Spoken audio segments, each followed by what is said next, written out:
A todos, bienvenidos.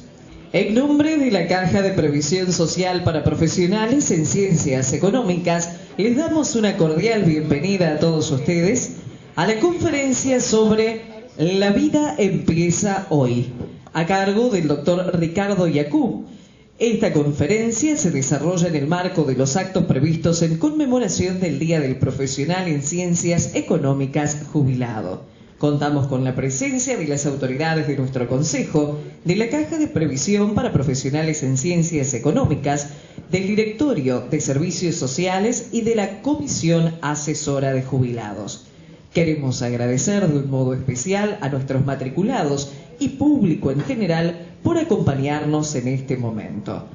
Acompañará al expositor la contadora Teresita Bersano, presidente de la Caja de Previsión, a quien, por supuesto, presentamos y le cedemos la palabra. A su cargo queda la presentación del disertante. Muy bien, buenas tardes a todos, bienvenidos. Bueno, yo voy a hacer una lectura para presentar al doctor Ricardo Yacú, una lectura muy resumida de su currículum, diciendo los títulos universitarios son doctor en Psicología, Universidad de Buenos Aires, egresado en 2006, curso de posgrado en la temática gerontológica en investigación en ancianidad, Flaxo, egresado en 2004, posgrado, programa de actualización en psicoanálisis lacaniano, egresado en 1998, licenciado en Psicología, Facultad de Psicología, Universidad de Buenos Aires, egresado en 1989.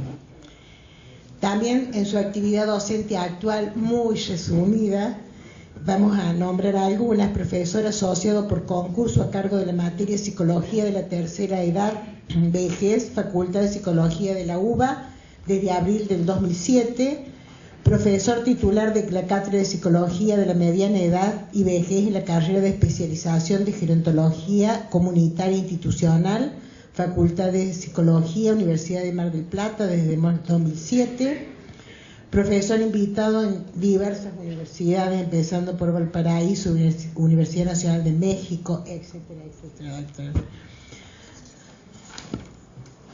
Publicaciones, tiene numerosas publicaciones, voy a leer, bueno, las dos más recientes: 2013, El poder en la vejez; el 2011, Identidad y envejecimiento, Buenos Aires, etcétera, etcétera. Así aprovechamos al máximo la disertación del doctor, que seguro que va a ser muy interesante para todos. Su trabajo profesional en la actualidad: director de proyectos prejubilatorios en PAMI, en el Instituto de Previsión Social Misiones, Luz y Fuerza Córdoba, Secretaría de la Niñez, Adolescencia y Familia e INTA. Dictado de curso pre y postjubilatorios en Banco Provincia, Sancor y Banco Ciudad. Director de proyectos comunitarios en adultos mayores en PAMI, en Caja de Previsión de la Provincia de Córdoba, Facultad de Psicología de la UBA, entre otros. Asesor de la Dirección Nacional de Políticas para Adultos Mayores, Secretaría de Niñez, Adolescencia y Familia, Ministerio de Desarrollo Social de la Nación y psicólogo clínico. Así que bueno, hecha la presentación resumida, pero doctor, lo dejamos con la conferencia, que un gran título: La vida empieza hoy.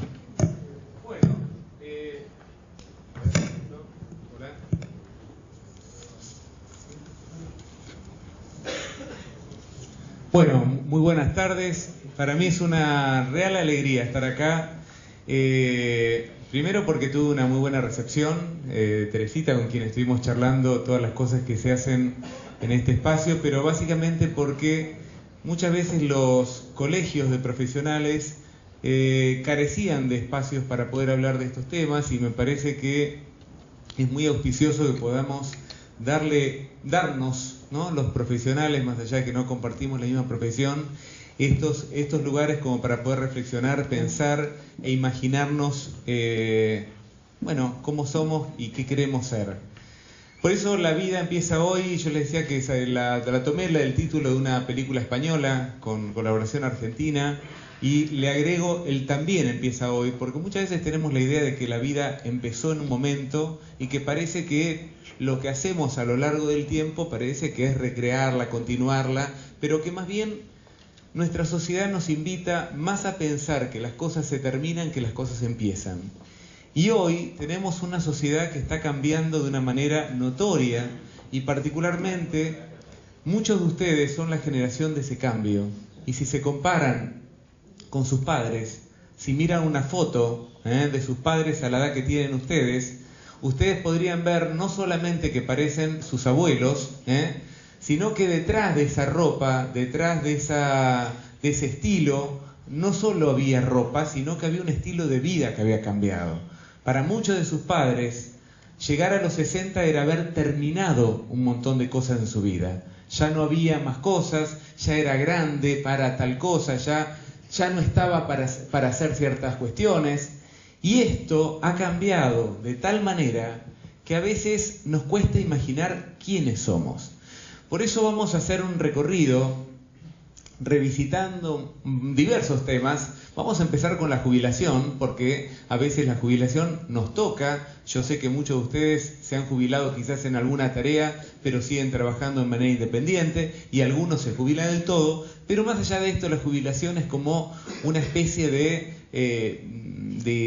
mito, de espacio, de momento de quiebre en la vida de la gente, donde concretamente, como este señor que mira extrañado, se pregunta: ¿me jubilo? ¿Quién? ¿Cómo? ¿Cuándo? Es decir, todos sabemos que nos vamos a jubilar. Sin embargo, cuando nos llega el momento de la jubilación, nos sorprendemos. ¿Nos sorprendemos por qué? Porque en principio nos decimos: ¿cómo yo me voy a jubilar si en realidad ahí empezamos a contar el tiempo? Sabemos que tenemos 60, sabemos que tenemos 65, pero interiormente, ¿creemos que tenemos edad? No. La mayoría de nosotros tenemos dos edades. Una que es cronológica, ¿no? La que va contando el calendario, y otra edad interna que no es muy clara. Por momentos nos sentimos de 20, por momentos nos sentimos de 60, por momentos de 40, o no. Internamente nadie cree demasiado en la edad cronológica. A veces la edad cronológica nos estipula, ¿no? Cuando nos dicen: vos ya sos padre, ¿no? Entonces uno supone que tiene que hacer ciertas cosas más serias, uno ya es abuelo, uno se jubiló, uno dejó... entonces nos van poniendo en situación, pero siempre con cierto margen de exterioridad. Es decir, hasta un punto creemos y hasta un punto no creemos.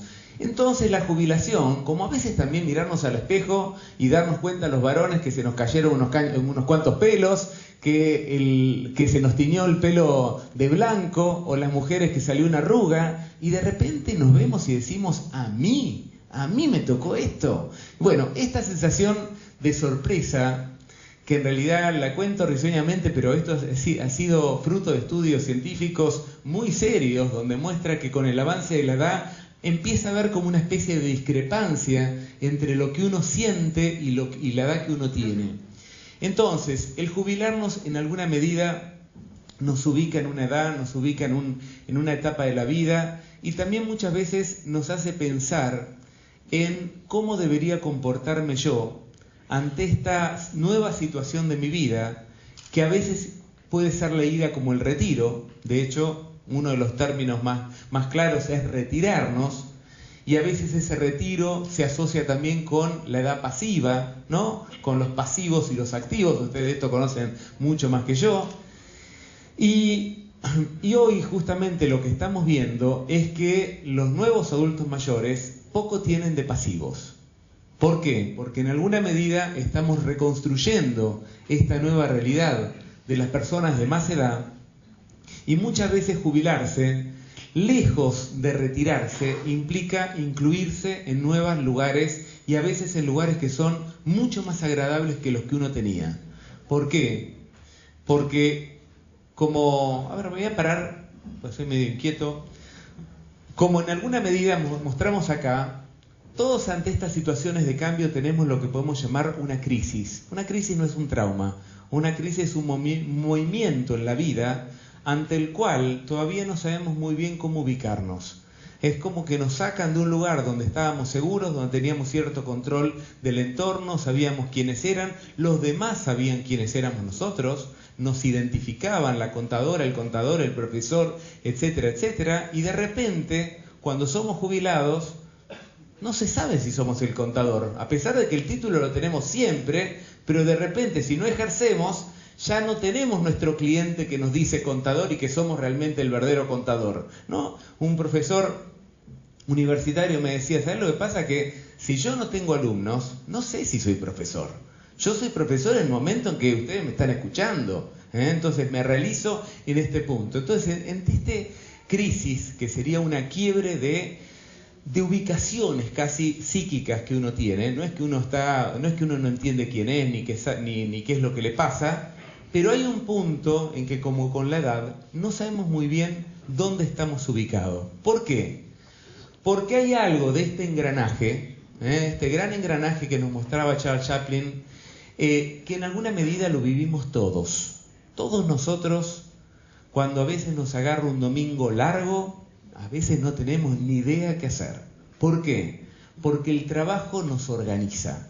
El trabajo nos da un tiempo de espera en el cual nosotros tenemos que hacer. En el trabajo nos piden. En el trabajo no reflexionamos demasiado si queremos o no queremos. Hacemos. Entonces, en este punto andamos un poco como el caballo de la calecita, ¿no? Que lo van llevando y lo llevando. ¿Se acuerdan de esos viejos caballos de la calecita donde marchamos? Muchas veces, creo que a todos nos pasa, que el domingo nos hacemos grandes problemas existenciales y pensamos qué quiero en mi vida y a veces nos bajoneamos un poco. Empieza el lunes, fuimos a trabajar y se nos pasó todo. ¿Qué pasó? Entramos en la máquina. Pero también esta máquina, que a veces hace que no pensemos demasiado o que la vida se vuelve un poco más liviana, entre comillas, presiona. ¿Por qué? Porque si no hacemos las cosas a tiempo, tenemos un cliente, un jefe, alguien que nos está siguiendo de atrás diciendo, te falta, no hiciste. Y viene la vuelta, a la noche, uy, me olvidé de hacer esto, entonces no puedo dormir pensando en que me quedé con la deuda con un cliente que le tenía que haber hecho. Esto es el trabajo también. Entonces el trabajo en algún punto nos da un sentido, nos da un camino, hasta nos da una rutina. Una rutina que significa, sé lo que tengo que hacer. Sé que el lunes me tengo que levantar y tengo que ir acá, allá. Y el día en que se acaba ese trabajo, no sé qué hacer sin la rutina. Pero al mismo tiempo la rutina tampoco la quería. Entonces creo que esta es la situación compleja en la cual nos ubica la jubilación. ¿Por qué? Porque por un lado mi trabajo era mi vida y a veces nos enamoramos, no de tanto del trabajo, sino del que éramos en el trabajo. ¿Se entiende esta diferencia?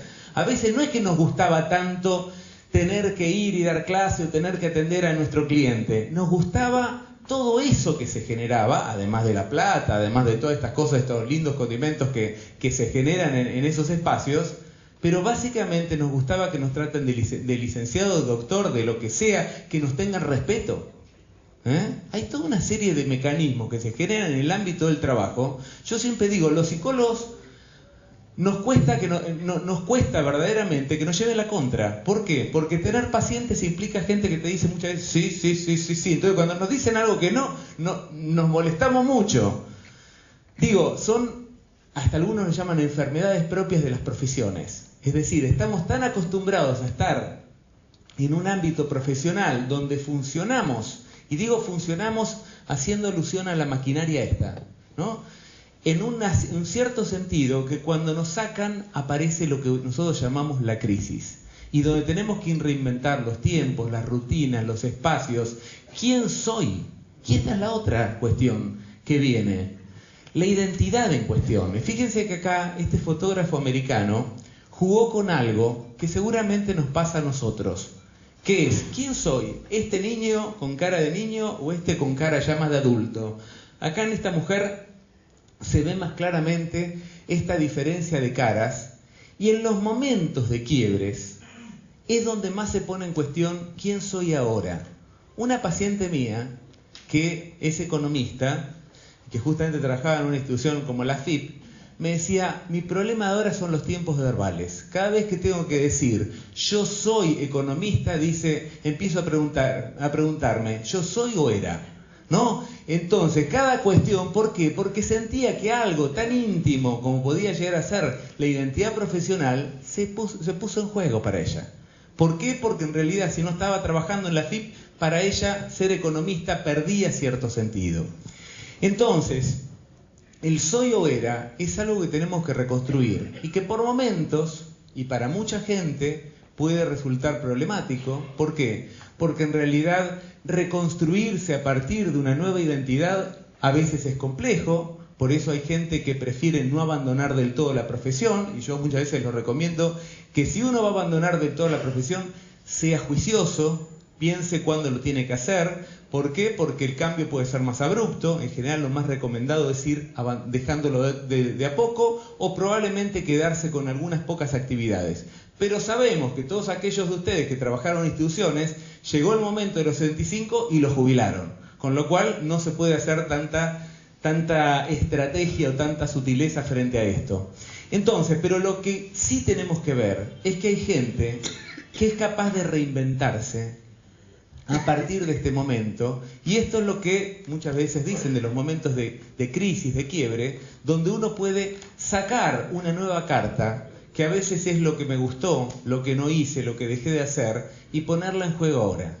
Pero también para que esto sea posible, y esto por eso festejo que los colegios profesionales estén dando lugares, es mucho más fácil reconvertirme si yo estoy acá que si yo tengo que ir a un centro de jubilados, o si tengo que ir al CEPRAM, o al ILIA, o a cualquier otro lugar. ¿Por qué? Porque todos tenemos miedo de cambiar. El ser humano tiene una parte que es conservadora naturalmente, y eso no por una cuestión política, sino por una cuestión de que queremos controlar nuestra vida. Y si nuestra vida se aleja demasiado de lo conocido, nos da miedo. Al mismo tiempo, hay veces que hace falta buscar cosas nuevas para cambiar. ¿Por qué? Porque sabemos que la cosa no funciona. Entonces, creo que si tenemos estos lugares que en alguna medida nos permiten ser como una especie de espacio intermediario, seguramente todo va a ser mucho más fácil. Y en esto hay gente, y digo no solamente cuando se jubila, a veces cuando vamos poniéndonos más grandes y vamos perdiendo ciertos ámbitos, como puede ser también la familia, y esto se ve muchas veces con las mujeres cuando se van los hijos de la casa, o cuando cambian ciertas prerrogativas que en alguna medida nos dieron un espacio más seguro, aparece este síndrome ni de aquí ni allá. No soy del todo contador, no soy del todo un jubilado, no sé muy bien dónde ubicarme. Y estas son las cuestiones que a veces hay que tener en cuenta. ¿Por qué? Porque a veces la sociedad liberó todas estas cosas a que la gente se la arregle como pueda. Es decir, pásalo, es natural. Te vas a jubilar, vas a cambiar tu estilo de vida, y la verdad que natural, nada de todo esto es natural. ¿Por qué? Porque el ser humano, fíjense que desde chiquitos nos metieron en un colegio donde alguien nos venía diciendo qué es lo que teníamos que hacer, es decir, podríamos metaforizarlo con la zanahoria nuevamente, y nos llevaban de las narices. Después pasamos al trabajo. Entre el estudio y el trabajo hay mucha más continuidad que entre el trabajo y la jubilación. ¿Por qué? Porque en alguna medida hay alguien que nos está estipulando cómo tenemos que vivir, mientras que el día en que nos jubilan, nos dan una libertad que, como decía Simone de Beauvoir, la filósofa francesa, a veces no estamos preparados. Entonces, en este sentido, hoy lo que está buscando la sociedad es prepararse para este cambio. ¿Para qué? Para que no haya momentos donde no me sienta ni de aquí ni de allá, o como me decía una señora de un grupo que yo tenía, que mi vida no se me vaya de las manos. ¿Por qué decía esto? Ella decía, yo teniendo el trabajo controlo muchas cosas. Controlo, por ejemplo, que mis hijos no me traigan a mis nietos en cualquier momento. Que este es un tema serio. Controlo que yo soy la que decido, voy al trabajo, vuelvo, me manejo. Si yo estoy todo el día en mi casa, tengo miedo de perder ese control, que los otros tomen el control sobre mí. ¿O vieron esa gente que se jubila y los hijos te dicen, che, papá, te conseguí trabajo, vení a arreglarme esto, lo otro, y resulta que el pobre tipo no tuvo un tiempo para pensar qué era lo que quería hacer? Entonces, creo que esto tiene que haber espacios de reflexión social, estos lugares donde podamos pensar y además darnos cuenta que esto que me está pasando a mí, no me está pasando a mí solo. Y esto es uno de los puntos centrales. Nos está pasando mucho seguramente, algunas de estas cosas que vamos a hablar hoy, muchos de ustedes les va a estar pasando o les pasó, Y creo que es importante esta reflexión, este intercambio de experiencias como para poder decir cómo lo pude manejar o simplemente decir nos pasó a todos, es porque esto no es algo de que yo no lo supe manejar, sino que es una situación general. Y finalmente, y algo que nos pasa mucho a los profesionales, cuando tenemos que reemplazar una tarea que dejaba plata por otra que no deja plata. Esto es muy difícil y especialmente para los varones. ¿Por qué? Porque los varones nos construimos como varones masculinos en alguna medida generando plata. Competimos por esto, queremos ser los mejores, queremos ganar más plata, queremos llevar plata a nuestra familia. Y fíjense lo que nos pasa con esto. Cuando el día que nos dicen, bueno, mira, esto ya está, deja de ser contador, ¿por qué no te metes en un grupo de teatro? Yo, el contador, yo, el X, ¿voy a meterme en un grupo de teatro? Sí. Una vez estaba haciendo un curso prejubilatorio en Sancor y hubo una experiencia muy linda. Eran todos los ejecutivos de Sancor. La mayoría eran contadores. Y resulta que estaban en yo. Pero yo no por presuntuosos. Yo porque en alguna medida se habían creído que eran gerentes más que seres humanos. Y resulta que uno de ellos rompió el juego y le dijo, ¿saben lo que estoy haciendo yo ahora que me jubilé? Estoy haciendo folclore. La cara que pusieron los demás ante ver que un compañero se había puesto a bailar folclore y que la había pegado, dice, yo voy y sigo a los nocheros, me voy, se lanzó con la cara de envidia que pasaron, de la sorpresa a la envidia que pasaron esa gente fue notoria. ¿Por qué? Porque hay que animarse a poder pasar de algo que tiene tanto prestigio como ser contador profesional, docente o la tarea que ustedes tengan, con la remuneración y con todas estas cuestiones, a algo que uno lo hace simplemente porque me gusta. Esto es difícil de pasar. ¿Por qué? Porque no tengo justificativos. Cuando yo hago algo, cuando nosotros vamos a trabajar, fíjense cuántas cosas dejamos de lado. Muchas veces dejamos de lado que nos duele. Yo el otro día estaba dando una charla y una gente me decía, no, porque ahora tenemos con el ciático. Yo estaba con un dolor de ciático y no se me ocurrió ni por broma dejar de ir a una charla porque tenía dolor de ciático, caminaba menos.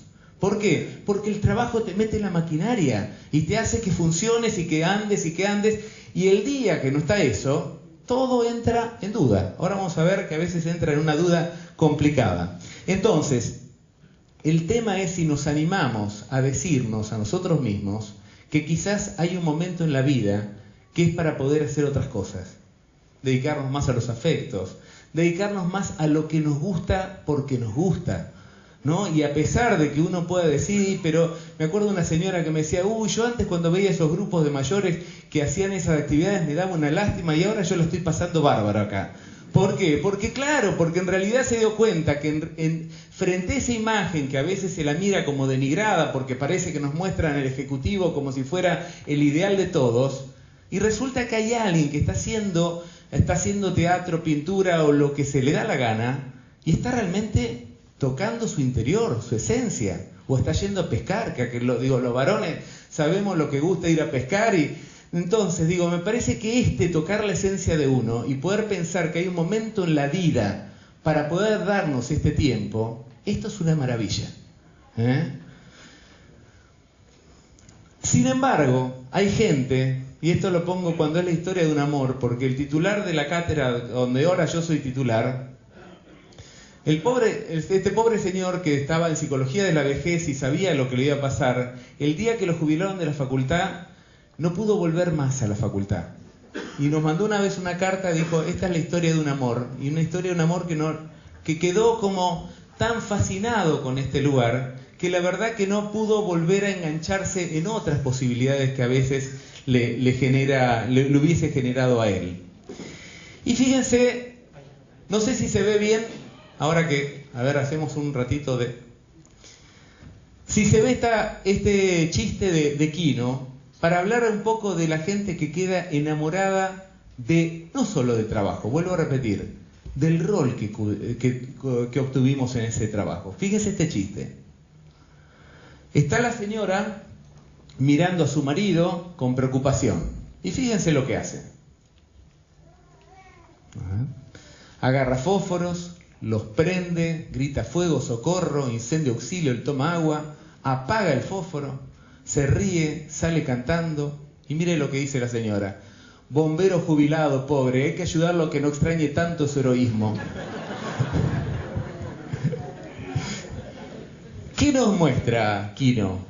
Nos muestra a alguien que no pudo cambiar, que no pudo encontrar otra vuelta para ser generoso, para ser heroico, y que creyó que el único lugar que tenía posible era su lugar de bombero.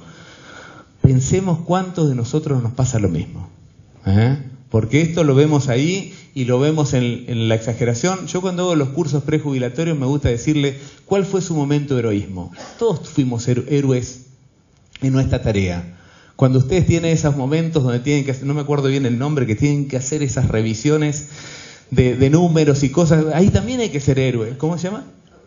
Auditorías, esas cosas durísimas que tienen que meterse y que no pueden pensar. Digo, son momentos de heroísmo, pero que justamente lo que tenemos que aprender es cómo cambiamos eso por algo que podamos ser héroes, pero sin tanto esfuerzo y sin tanta dureza. Que quizás haya gente que lo quiera hacer toda la vida y haya gente que pueda darse la posibilidad de decir, basta, me cansé, me aburrí. Bueno, y ahora, tener 60 hoy, pero tener 60 como quién. Porque fíjense, hoy decíamos 60, 65, 70, 80, hay de todo acá. Yo estoy viendo las caritas que hay de todo. Y hay gente joven también, ahí veo alguna gente joven también. Pero acá lo que me interesa remarcar es, al inicio decíamos, si comparásemos la foto de ustedes con la de sus padres, se verían muy distintos y serían muy distintos.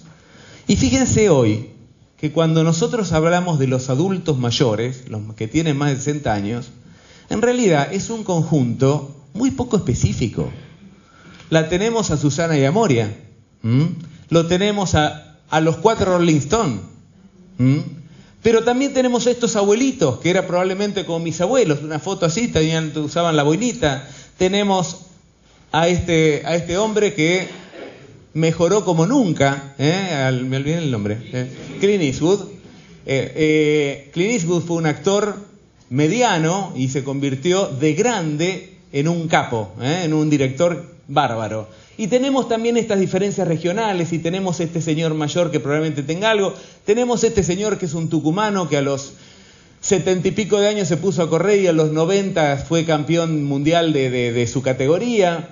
Tenemos esta que es una imagen típica, que es las mujeres mayores en la pileta.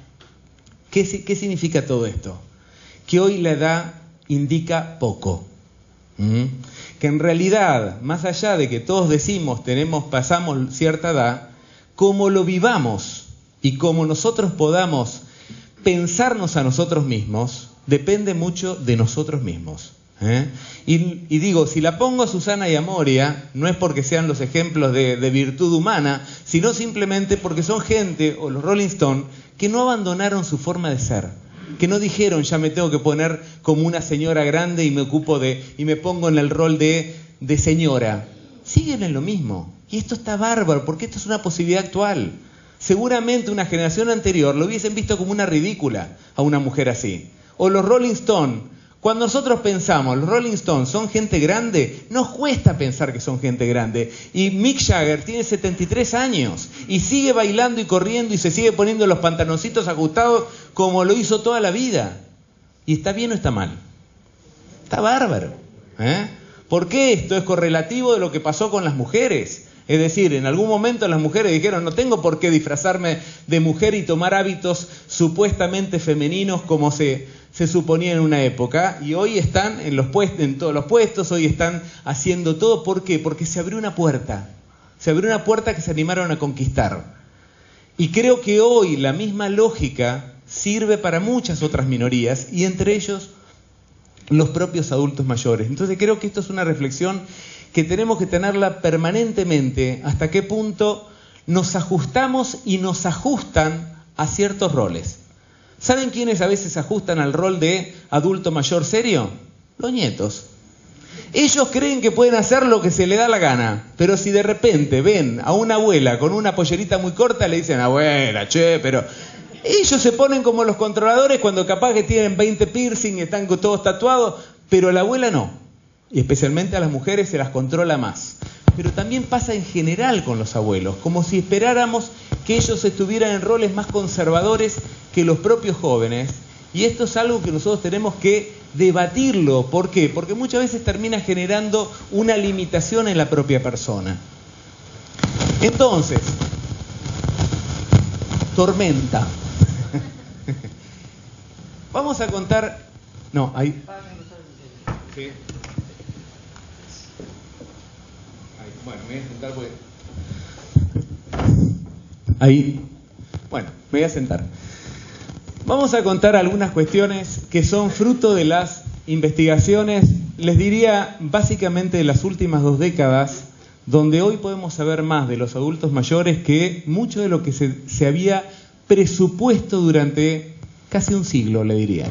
Porque hoy tenemos investigación científica sobre muchísimas cuestiones. Recién cuando hablábamos con quienes estuve reunido antes, les decía que bueno, yo leía mucho journal americano de investigaciones. ¿Por qué? Porque en realidad hoy estamos enterándonos de cosas muy novedosas. Una de estas cuestiones que a mí me impactan y me impactan positivamente, vamos a hablar de algunas cosas positivas y otras negativas, de los adultos mayores, tiene que ver con lo que hoy sabemos sobre los niveles de felicidad. Si ustedes tuvieran que decir cuáles son las edades más felices del hombre, ¿qué dirían? Del hombre y la mujer. La infancia. 40-50.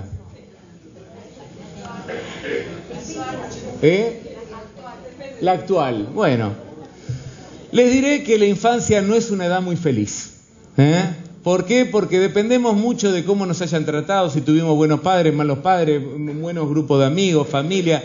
Es decir, estamos muy dependientes de gente que nos proteja.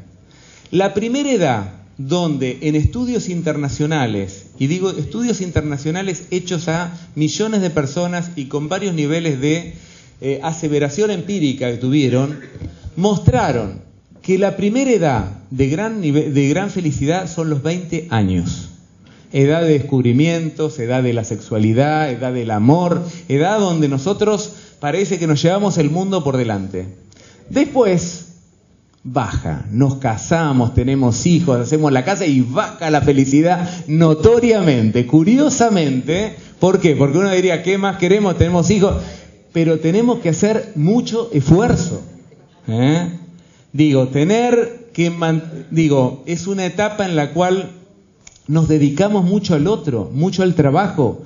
Los 30 años son una edad donde tenemos que hacer mucha fuerza para poder tener grandes logros o mejores logros económicos, profesionales. Nos tenemos que asentar. Obviamente todo esto tiene placeres, tiene el orgullo de haber podido crecer, pero son edades difíciles. Y una de las más complicadas es la que estoy yo ahora, los 50 años. En la última investigación mostró que el pico más bajo está en los 50. ¿Por qué?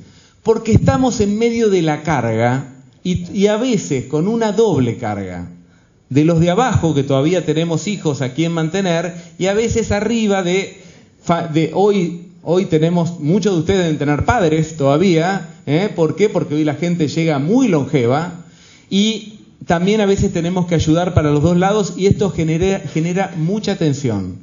La segunda edad en el mundo de mayor nivel de felicidad son los 70 años. Esto... Se pusieron contentos, llegaron, es el momento. El momento y la ocasión. Les digo que esta investigación fue tan sorprendente que fue nota de tapa del New York Times, del Telegraph, es decir, de los diarios más importantes del mundo. Simplemente ¿por qué? Porque nadie lo creía. Es decir, lo que nos cuesta entender es cómo puede ser que siendo más grandes, donde supuestamente nuestro cuerpo está más achacoso, tenemos más dificultades, ya no nos vemos tan lindos, sin embargo los niveles de felicidad aumentan. Incluso en esta investigación, fíjense, lo que nos muestra ha superado, esta es una investigación sobre la antigua que yo les demostraba, esta la hizo un banco. Y lo llamativo, y en este sentido nos da, como nos dio en Argentina, la investigación que hicimos desde mi cátedra, es que incluso después de los 70 sigue aumentando la felicidad. Obviamente, esto uno dice, todos no son todos. Pero esto estamos hablando de tendencias, de mayorías. ¿Por qué es importante? A ver, un cachito. Generó inquietud, parece.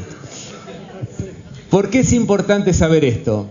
Porque a veces los medios, a veces la sociedad, nos hace pensar que si no tenemos la cara radiante, fresca, si no tenemos la fuerza de un chico de 20, si no tenemos plata, parece que la felicidad no llega. Y la felicidad es un criterio mucho más esquivo y mucho más complejo que recién ahora se está intentando dilucidarlo, que no es calidad de vida. La calidad de vida es mucho más medible, es mucho más, sabemos qué cosas pueden dar calidad de vida. Sin embargo, calidad de vida no necesariamente felicidad. Y esto para nosotros es algo maravilloso que pase, de que la felicidad pueda ser una posibilidad de esta etapa de la vida. Y muchas de las cosas, hay investigadores que dicen cuál es la diferencia de la felicidad de los 20 y los 70.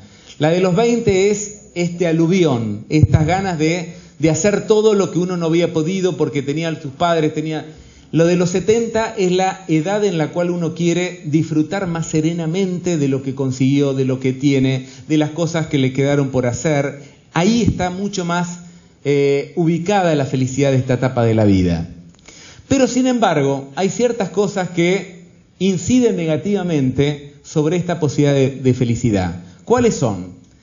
El riesgo de mirarse el ombligo más de 30 minutos por día.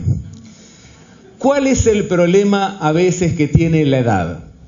Nos ponemos un poco obsesivos con ciertos cambios que a veces no entendemos. Es decir, escuchar al cuerpo después de, algunos dicen de los 40, los médicos dicen que si después de los 40 no te duele nada cuando te despertás, probablemente estés muerto. ¿Qué pasa? El cuerpo ya no es tan predecible, no es tan regular. Vamos al médico y ya no nos dice, está todo bien. No, los triglicéridos, esto, lo otro. Y uno dice, pucha, pero estoy enfermo. Y esto es lo que nosotros tenemos que debatir. Hoy lo que pensamos es que la enfermedad o la salud son conceptos muy poco definitorios de una persona. Es decir, estos conceptos rígidos de estar perfecto de salud probablemente no le caben a nadie. Hoy lo que estamos pensando es en la percepción subjetiva de la salud. ¿Qué significa esto? Significa que una persona pueda sentir que está sano más allá de que todos los valores den perfecto. Por ejemplo, muchos de ustedes deben tener un poco de hipertensión. Muchos de ustedes deben tener un poco de artrosis. Muchos de ustedes deben tener un poco de diabetes. ¿Eso hace que estén enfermos? No. ¿Por qué? Porque si yo siento que controlo esto con una adecuada medicación, con que en realidad tengo los mecanismos como para poder sobrellevar lo que estoy haciendo y puedo hacer lo que quiero, probablemente yo no me siento enfermo. Y les cuento algo muy interesante, de una investigación que se hizo en Nueva York, en Tokio y en Montevideo. Lo que demostró, apagamos los celulares porque... Vamos, apagamos. Lo que demostró esta investigación es que la gente que más vive no es la gente que tiene un estado de salud excelente, es la gente que tiene una percepción subjetiva de la salud buena. Es decir, que hay algo que depende de nuestra cabeza y que cuando yo tengo algo y empiezo a mirarme el ombligo y a decir, a ver este dolorcito en el dedo del pie, ¿qué será? ¿Será un tumor? ¿Será cáncer? ¿Será esto? Probablemente termine el final del día deprimido y amargado, yendo a 20 médicos y donde siento que ningún médico me da con la tecla. Entonces, ojo con estas cosas. ¿Por qué?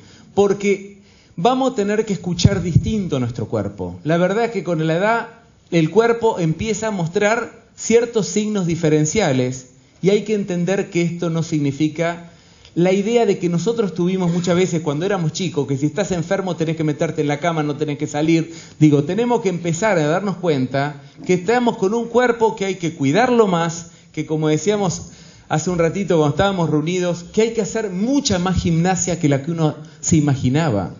Cuando nosotros veíamos a nuestros abuelos, yo me acuerdo que si hubiese habido una imagen graciosa de mis abuelos era verlos en un gimnasio.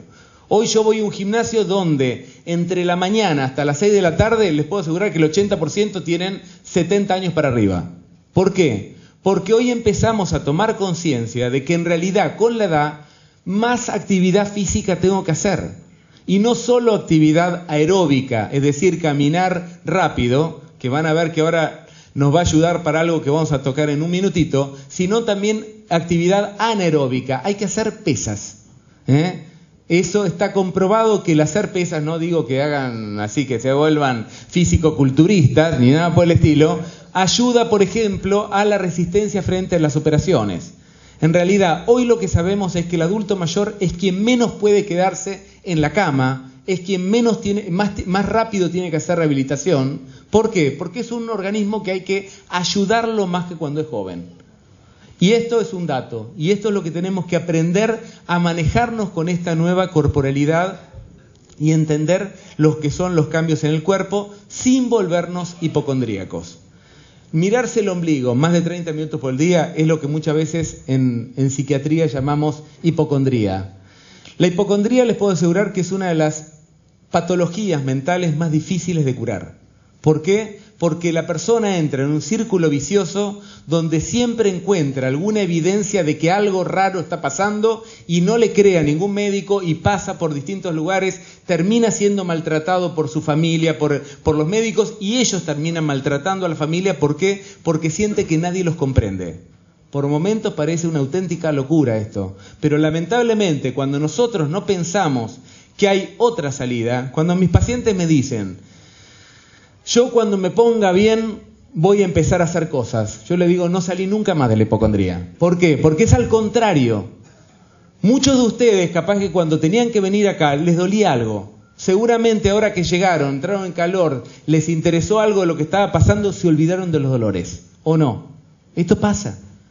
Así como cuando íbamos al trabajo, el trabajo también en ese punto nos sanaba. Teníamos una gripe, íbamos al trabajo y más o menos la manejábamos y nos damos más cuenta cuando estamos en nuestra casa. No quiere decir que no nos cuidemos. Simplemente estoy diciendo, no nos obsesionemos con esto, porque la verdad que no conduce a nada. Otro tema, yo estoy saltando de temas, en algún momento quizás de cada uno podemos hacer una charla independiente, pero estoy un poco apurado, yo sé que tenemos poco tiempo.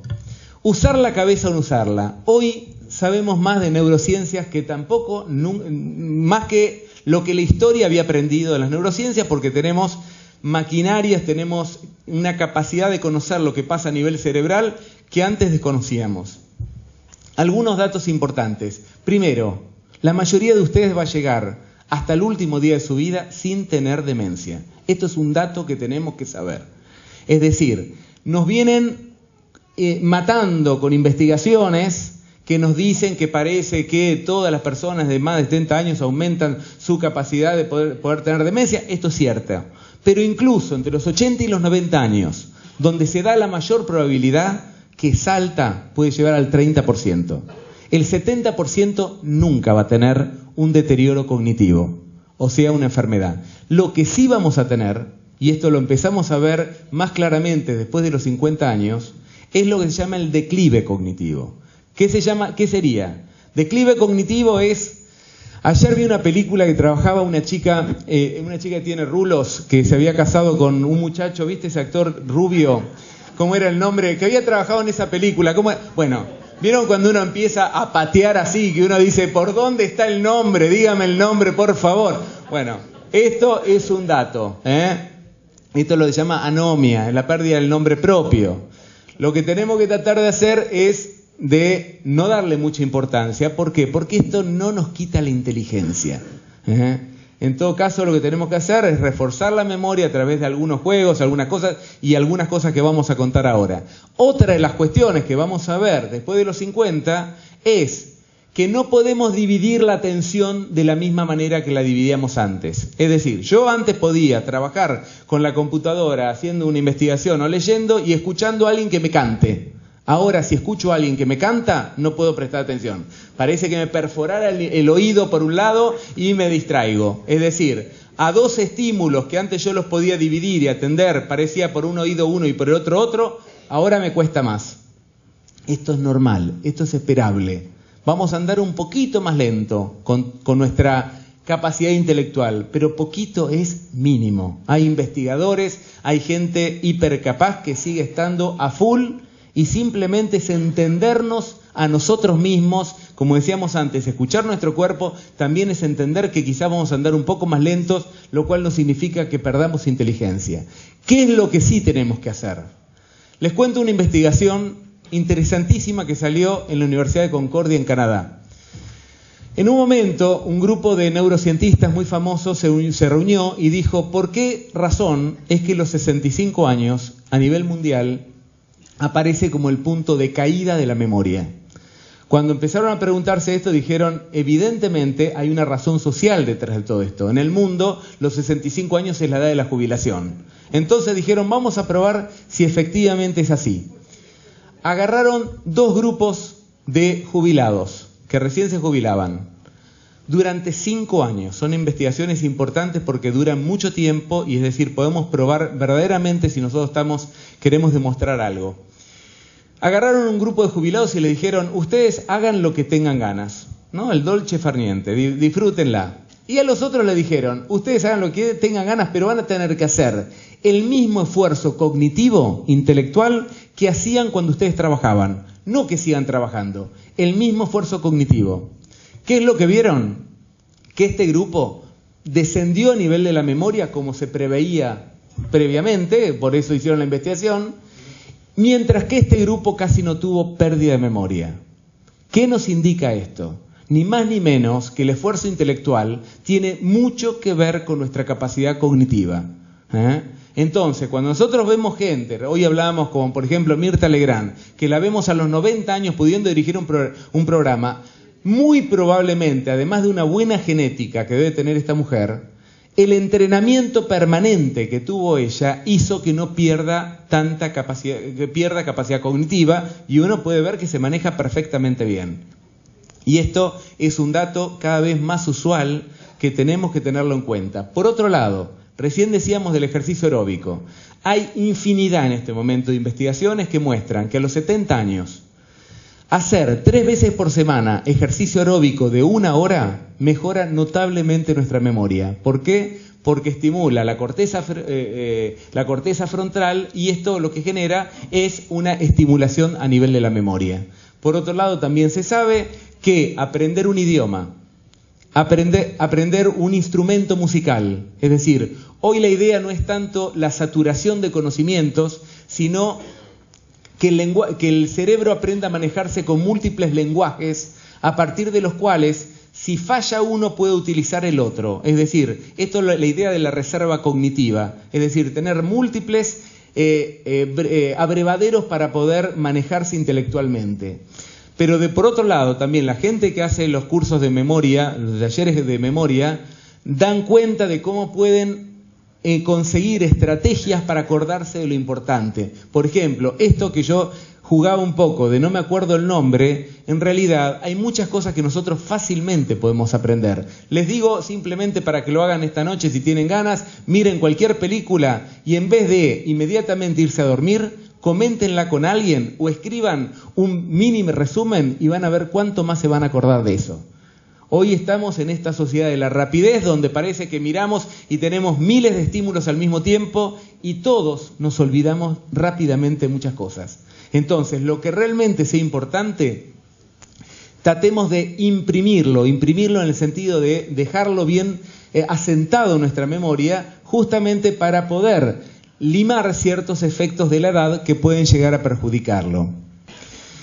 Por otro lado, ¿qué nos pasa con la pareja cuando trabajamos menos? A veces hay gente que dice volver a encontrarse, pero tanto tiempo juntos.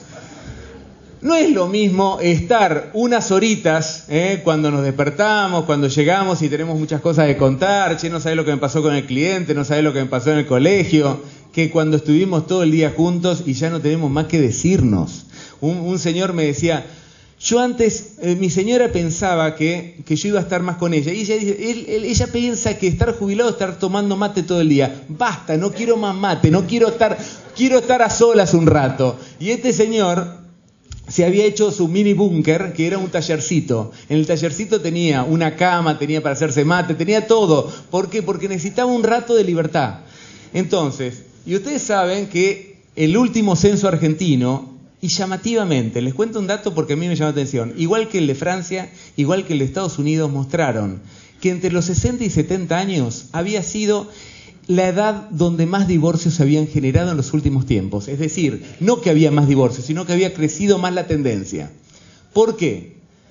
Sus padres, seguramente entre los 60 y los 70, ya no se iban a divorciar. ¿Por qué? Porque no se podía, no estaba bien visto, ya eran grandes. Ustedes son los jóvenes de los 60, muchos de ustedes, o de los 70, que ya tienen esta libertad. El tema es que lo que tenemos que ver es cuáles son los motivos por los cuales la gente se divorcia en esta etapa. Una es estar mucho tiempo juntos sin haber estado acostumbrados.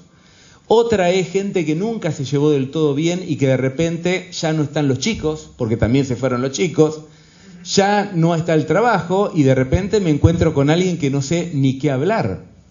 Pero al mismo tiempo, y acá los americanos dicen que las mujeres tienen el síndrome del moscardón. ¿Por qué? Porque dicen que los maridos andan detrás de ella diciendo a ver qué estás haciendo. Fíjense esta señora lo que dice. Mi marido se dedica a seguirme por la casa. A donde voy está él. Pobre, a veces lo hace para ayudarme, pero me siento ahogada. Siento que me espía a veces. O se pone con la cantidad de agua que estás usando a apagar las luces.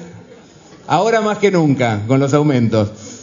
Y miren lo que dice el señor. A ella le da bronca porque dice que yo me encierro acá, ¿no? En el tallercito. Y ella pensaba que después de la jubilación íbamos a estar más tiempo juntos.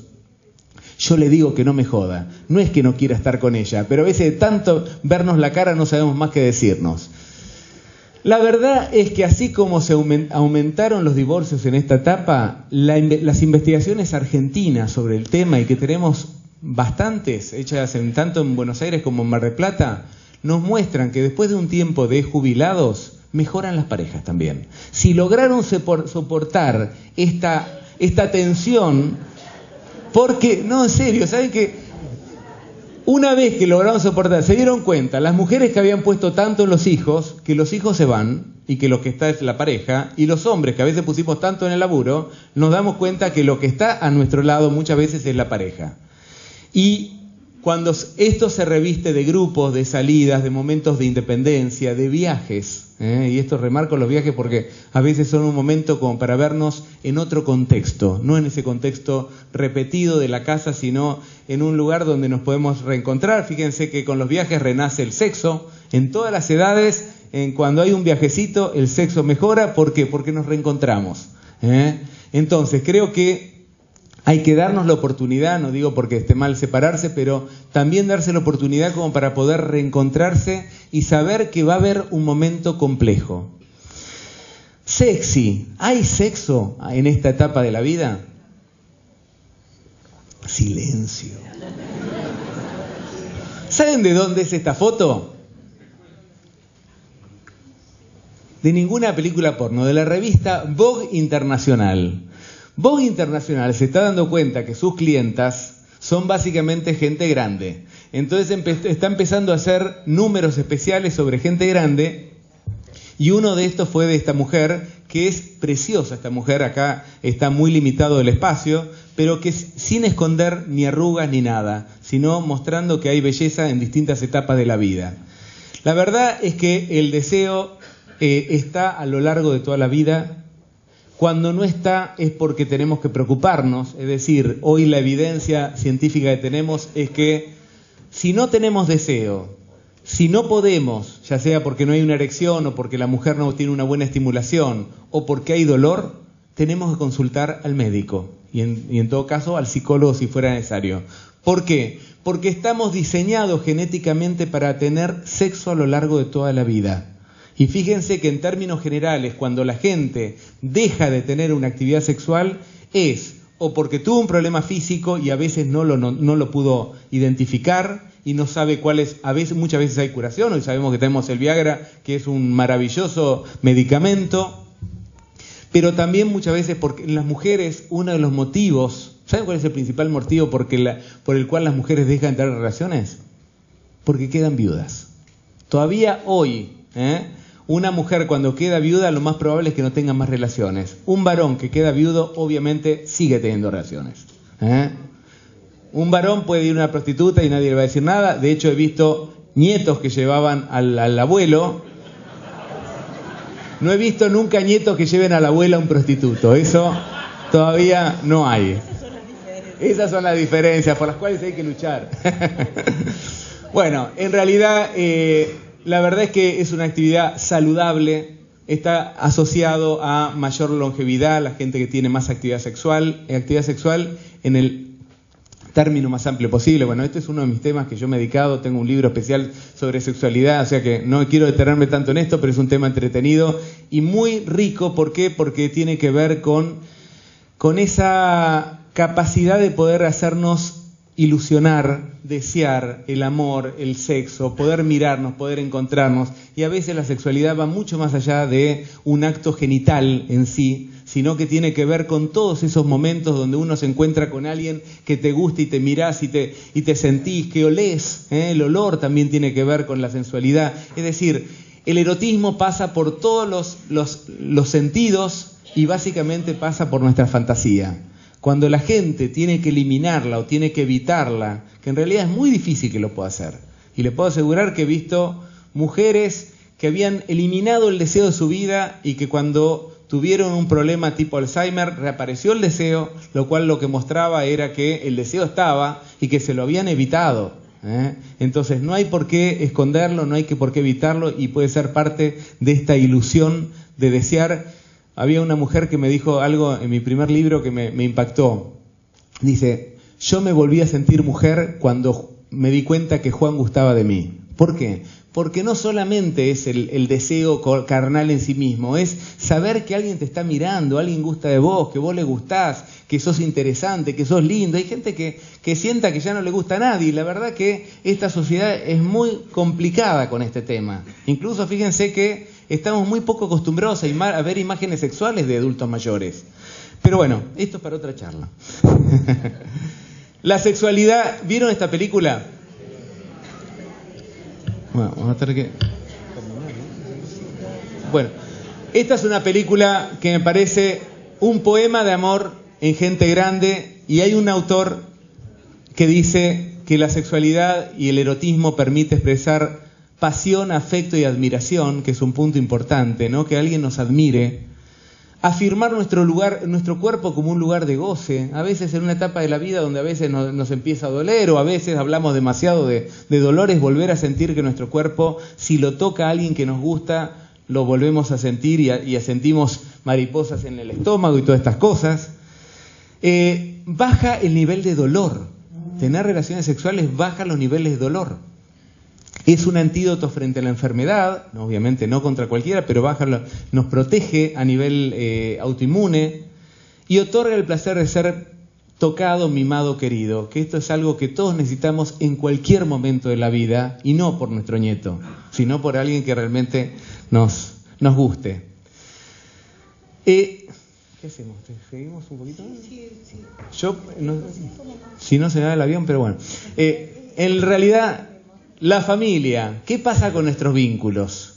Hay dos cuestiones que nos pasan. Una que tiene que ver con la dificultad de ser padre de hijos grandes. No es lo mismo que ser padre de hijos chicos. Que uno le dice, andá, que uno se sienta admirado, que te responden. De repente ya no te dan tanta bola. De repente ya no te preguntan, che, papá, ¿qué hacemos con esto? ¿Qué? Y uno empieza a decir, ¿qué pasa? ¿Qué pasa que no? Bueno, pasa lo que tiene que pasar en la vida, que en realidad la gente toma su rumbo y se independiza, pero a veces es un dolor para nosotros sentir que no tienen la misma, más que estima, porque la estima puede estar, valoración por nosotros. Y esto a veces es un duelo. Así como también es un duelo ver que los hijos no salieron como uno quería. Y es un duelo que a veces uno no se anima mucho a decir. ¿Vieron cuando uno dice... y bueno, la verdad que yo hubiese querido más de mis hijos, pero en general ser un buen padre es decir, no, mis hijos son bárbaros, pero a veces uno no está tan contento y estas son cosas que a veces no se pueden debatir y está bueno poder tener un lugar donde uno pueda decir, bueno, me pasó esto y encontrarle razones, encontrarle sentidos, porque también lo que pasa muchas veces es que a veces nos sentimos culpables cuando algo falló en nuestro hijo o algo no salió como quería, porque parece que nosotros tendremos que tener toda la responsabilidad. Y la verdad es que nosotros tenemos un pedacito de responsabilidad. Después la vida tiene mucho que ver en todo esto. Pero otro tema que tiene que ver con algo que... acá yo pongo dos frases que me divertían. Una era un paciente que me decía, porque mi vieja ahora solo piensa en sí misma.